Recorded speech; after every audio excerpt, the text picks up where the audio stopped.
उत्तराखंड के पहाड़ों में सिर्फ खूबसूरती नहीं बसती, यहाँ न्याय, विश्वास और कहानियां भी जिंदा रहती हैं। आज हम आए हैं एक ऐसे मंदिर में जहाँ भगवान से कुछ मांगने से पहले लोग अपना सच लिख कर देते हैं। ये है घोड़ाखाल का गोलजू देवता मंदिर, कुमाऊं के न्याय देवता का पवित्र स्थल। इस वीडियो में गोलजू देवता मंदिर को लेकर लोगों के बहुत सारे सवालों के जवाब मैं देने जा रही हूँ, जैसे कि ये जगह कहाँ है, गोलजू देवता कौन है, देवता कहाँ से आए, घोड़ाखाल मंदिर का निर्माण कब और किसके द्वारा हुआ, यहाँ की सबसे बड़ी मान्यता क्या है, ऑल टाइम फेवरेट विवाह मूवी से इस मंदिर का क्या कनेक्शन है। दोस्तों, इस मंदिर में रोज हजारों श्रद्धालुओं की भीड़ रहती है। लोग यहाँ श्रद्धा से आते हैं और चले आ रहे चिट्ठी लिखने और घंटी चढ़ाने के इस रिचुअल को करते हैं। लेकिन इसमें से कुछ ही लोग ऐसे होते हैं जिन्हें गोलजू देवता के बारे में पता होगा, या ये पता होगा कि ये घंटियां क्यों चढ़ाई जाती हैं, चिट्ठियों के लिखने का क्या मतलब है। इन सभी रहस्यों के जवाब आपको आज इस वीडियो में मिलेंगे। घोड़ाखाल गोलजू देवता टेम्पल उत्तराखंड के नैनीताल डिस्ट्रिक्ट में स्थित है। भवाली के पास घोड़ाखाल के नाम से मशहूर ये मंदिर नैनीताल से लगभग 17 किलोमीटर और कारगोदाम रेलवे स्टेशन से 40 किलोमीटर दूर ये जगह रोड से इजीली एक्सेसिबल है। यहाँ का मौसम सुहाना और व्यू और भी ज्यादा खूबसूरत होते हैं। अगर आप अपनी गाड़ी से आ रहे हैं तो मंदिर के पास डेजिग्नेटेड पार्किंग एरिया अवेलेबल है।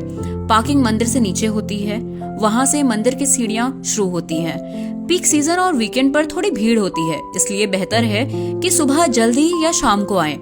लोकल लोग और वॉलंटियर्स आपको पार्किंग गाइड कर देते हैं, इसलिए गाड़ी पार्क करने में ज्यादा प्रॉब्लम नहीं होती।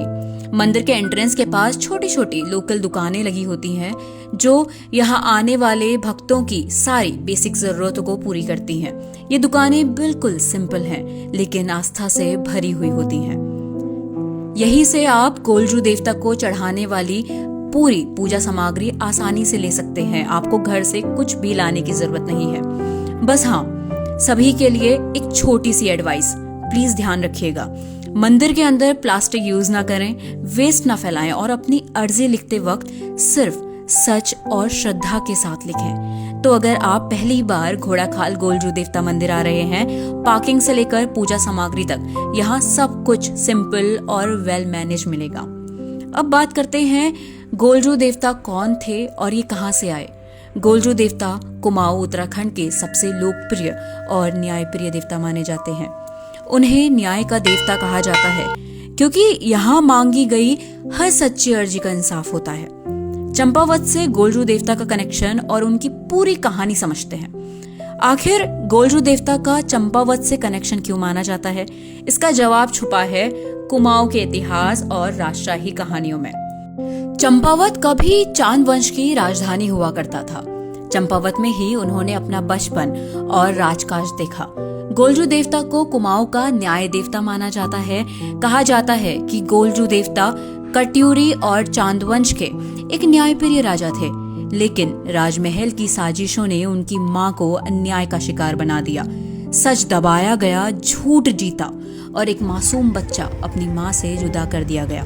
कहानियों के मुताबिक राजमहल की अंदरूनी राजनीति, साजिशें और अन्याय के कारण गोलजू को कठिन परिस्थितियों का सामना करना पड़ा। उनके साथ अन्याय हुआ और यहीं से शुरू होती है उनके न्याय के लिए संघर्ष की कहानी। बचपन से ही गोलजू ने अन्याय देखा। उन्होंने समझा कि ताकत से नहीं, सच से ही न्याय मिलता है। जवानी में गोलजू देवता घोड़े पर सवार, हाथ में तलवार लिए निकल पड़े, लेकिन ये तलवार बदले की नहीं थी, ये इंसाफ की तलवार थी। जहां झूठ होता वहां गोलजू देवता पहुंचते, जहां कमजोर दबाया जाता वहां गोलजू देवता खड़े हो जाते। लोग कहने लगे ये राजा नहीं, न्याय का रूप है। गोलजू देवता का दरबार अलग है। यहाँ पैसों की नहीं, सच की सुनवाई होती है। यहाँ बोलने से ज्यादा लिखने का महत्व है और वहीं से उनकी पहचान बनी, एक ऐसे व्यक्ति के रूप में जो हमेशा सच और न्याय के प्रकाश में खड़ा रहा। लोग कहते हैं उनकी मृत्यु के बाद भी उनका न्याय जिंदा रहा। अब इस बड़े ट्रांसफॉर्मेशन की बात करते हैं कि एक राजकुमार आखिर देवता कैसे बने। राजकुमार हमेशा से ही न्याय के साथ खड़े रहे और जीवन भर लोगों को न्याय दिलाते रहे। उनकी मृत्यु के बाद जब लोगों ने देखा कि गोलजू के नाम से ली गई कस्में और उनसे जुड़ी बातें सच होने लगी, तो धीरे धीरे चंपावत के लोगों ने उन्हें न्याय के देवता के रूप में पूजना शुरू कर दिया। इस तरह चंपावत गोलजू देवता की पूजा का सबसे प्राचीन और मूल्य केंद्र माना जाता है।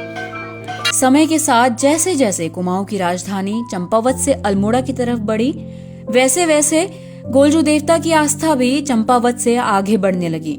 उनकी पूजा अल्मोड़ा के चित्ती और फिर भवाली के घोड़ाखाल तक पहुंची, जहां आज भी उनका एक विशाल और प्रसिद्ध मंदिर स्थापित है। इसलिए कहा जाता है कि चंपावत गोलजू देवता की कहानी का आरंभ है और घोड़ाखाल उस कहानी का जीवित दरबार। चंपावत इसलिए जुड़ा है क्योंकि वहीं गोलजू देवता का जन्म क्षेत्र और उनकी न्याय कहानी का आरंभ माना जाता है। चंपावत गोलजू देवता की कहानी का शुरुआत जहां राजकुमार था वहीं देवता बना। चंपावत से निकला न्याय घोड़ाखाल तक पहुंचा। ये मंदिर इस बात का प्रतीक है कि अगर आप सच के साथ खड़े हो तो यहाँ आपकी सुनवाई जरूर होती है। इसलिए भक्त कागज पर अर्जी लिखते हैं, अपना दुख गोलजू देवता के चरणों में रख देते हैं और जब मन्नत पूरी होती है तो घंटी चढ़ाकर शुक्रिया अदा करते हैं। हजारों घंटियां आज भी ये कहती हैं कि यहाँ किसी का सच खाली नहीं गया। जिन्हें बाद में लोगों ने देवता का दर्जा दिया, गोलजू देवता को लोग गोलू देवता, गोल देवता या ग्वैल देवता के नाम से भी जानते हैं। तो आप कब आ रहे हैं अपनी अर्जी गोलजू देवता को देने, ताकि आपकी बरसों की मुरादें पूरी हो सके। यहाँ हजारों घंटियां ये कहती हैं, सच कभी चुप नहीं रहता। जहां खामोशी भी बोलती है और शायद वही सबसे बड़ा जवाब होता है। अगर आप आज अपनी जिंदगी की अर्जी लिखें तो क्या आप अपना पूरा सच लिखेंगे? न्याय भगवान देते हैं, पर सच लिखने का हौसला सिर्फ हम रखते हैं।